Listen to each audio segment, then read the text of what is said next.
De politie in Ljouwert heeft in het onderzoek naar de stritraven ontnoot daar 9 verdachten aanhouden. De man van section zo'n 40 jaar werd verdacht van zo'n 24 stritraven. 4 van hen zitten nog vast.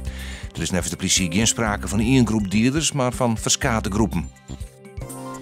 Aquazoo bij Ljouwert zal de komende 2 jaar voor dik 1 miljoen euro verbouwen. Er komen nieuwe beesten, onder andere ijsberen. Dat heeft de nieuwe eigenaar Libema bekendmaken.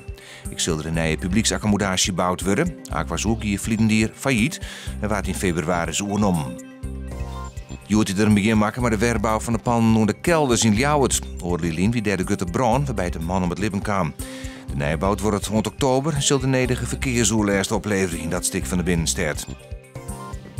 Een vrachtwagen met klaaigroen is van de morgen op Oenemadiek bij Wurm uit de bocht vliegen, op zijn kant bedarren. De cabine van de vrachtwagen botste in de betonnen ranen van het spoorviaduct, onderdeel van de Werpsterhoeken. De chauffeur kon zelfs uit de cabine komen en kwam maar de schrik vrij. Bergers hebben de vrachtwagen oranje zet en voortsleept.